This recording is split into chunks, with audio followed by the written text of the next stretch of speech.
La ponction pleurale est un examen courant dans la pratique quotidienne pneumologique. Elle consiste à recueillir, à l'aide d'un trocar, du liquide pleural afin d'en identifier sa nature. L'autre principale indication est l'évacuation d'un épanchement pleural abondant.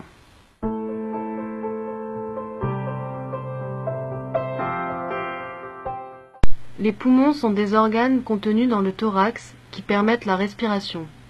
Ils sont enveloppés par des membranes de protection et de recouvrement, les plèvres pulmonaires. L'ensemble repose sur les deux coupoles diaphragmatiques. La plèvre est constituée de deux feuillets. La plèvre pariétale accolée à la paroi thoracique, la plèvre viscérale accolée au poumon. La cavité pleurale, située entre les deux feuillets, est virtuelle chez le sujet sain et présente chez le sujet malade. Sur ce schéma, nous voyons la plèvre viscérale en marron et la plèvre pariétale en violet. Entre les deux, la cavité pleurale. L'espace intercostal. Chaque côte est unie à une autre par les muscles intercostaux. Un externe, un interne et un intime. Le fascia endothoracique sépare l'espace intercostal de la plèvre pariétale. Le pédicule intercostal, composé d'une veine, d'une artère et d'un nerf, est situé dans le sillon costal de la côte sous-jacente, entre les muscles internes et intimes. Les différents plans traversés lors de la ponction sont la peau, le muscle entouré de son fascia, les muscles intercostaux externes, internes et intimes, la plèvre pariétale, et nous arrivons dans la cavité pleurale. Attention, il est important de raser le bord supérieur de la côte inférieure afin de ne pas toucher le pédicule intercostal.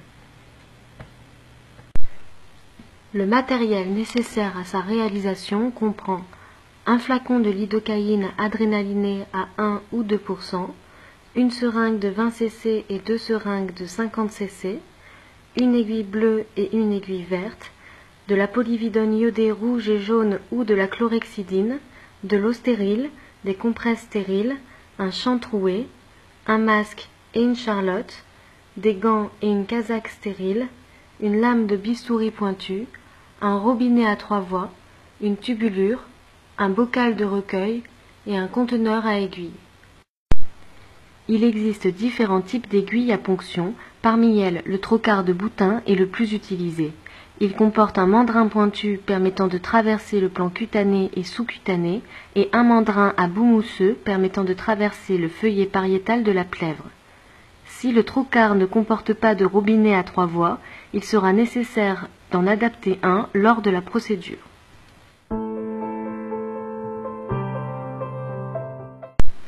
Le patient sera installé au bord du lit, jambes pendantes. Il est appuyé sur un oreiller qu'on aura disposé sur une tablette. Le patient devra faire le dos rond et croiser les bras sur l'oreiller afin de dégager ses omoplates.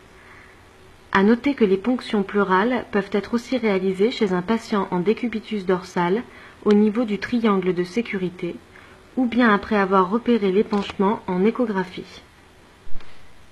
Chez le patient assis, la ponction se fera en pleine matité entre le 7e et le 9e espace intercostal, à 1 travers de main des apophyses épineuses. L'aiguille devra raser le bord supérieur de la côte inférieure afin de préserver le pédicule intercostal vasculonerveux. La présence d'un épanchement liquidien se traduira cliniquement par une abolition du murmure vésiculaire à l'auscultation et par une matité à la percussion de la paroi thoracique. Ces éléments orienteront le clinicien dans le choix du meilleur site de ponction.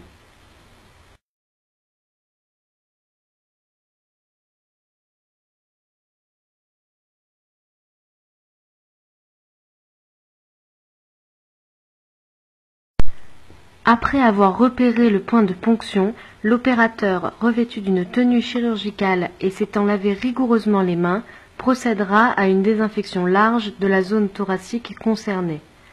Les conditions d'asepsie au cours de la procédure doivent être strictes afin d'éviter tout risque d'infection de la cavité pleurale. L'étape suivante consistera à mettre en place les champs de manière à ce que seule la zone de ponction reste découverte.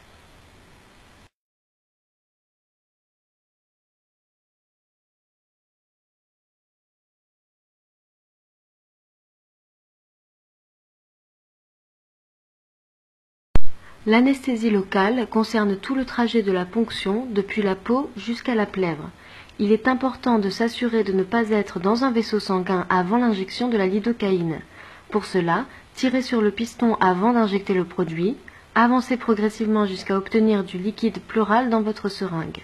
On estimera ainsi approximativement la distance entre la peau et la plèvre.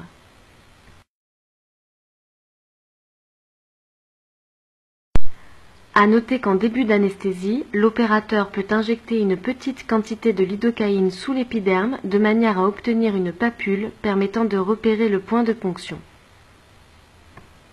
Afin de faciliter le passage du trocar, on pourra s'aider d'une petite incision cutanée à l'aide d'une lame de bistouri.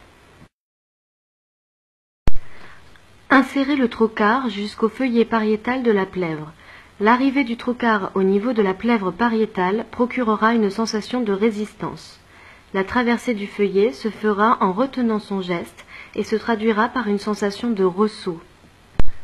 Une fois le feuillet de la plèvre pariétale franchi, retirez le mandrin et obstruez de votre pouce le trocar. Enfin, fermez le robinet à 3 voies.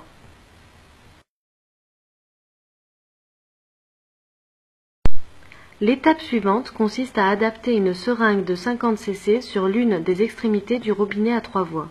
Reste ensuite à ouvrir le robinet et à aspirer le liquide pleural.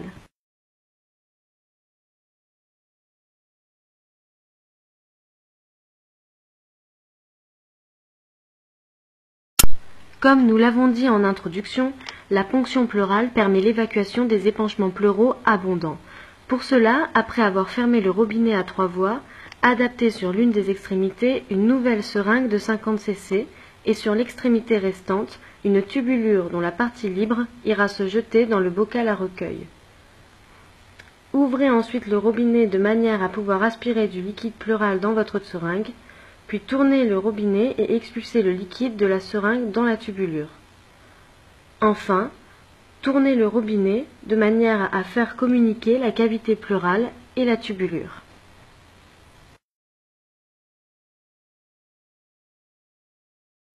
Le circuit sera ainsi amorcé et l'évacuation de l'épanchement pleural se fera par gravité. Une autre alternative pour évacuer un épanchement pleural abondant consiste à purger la cavité pleurale directement à la seringue en inspirant puis vidant la seringue successivement jusqu'au tarissement de la pleurésie.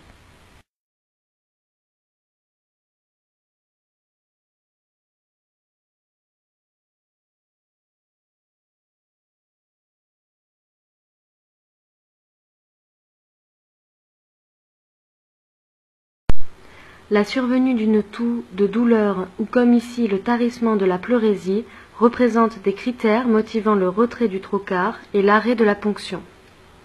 On note parmi les effets indésirables et complications le malaise vagal, le pneumothorax, l'hémothorax, la pleurésie infectieuse ou purulente.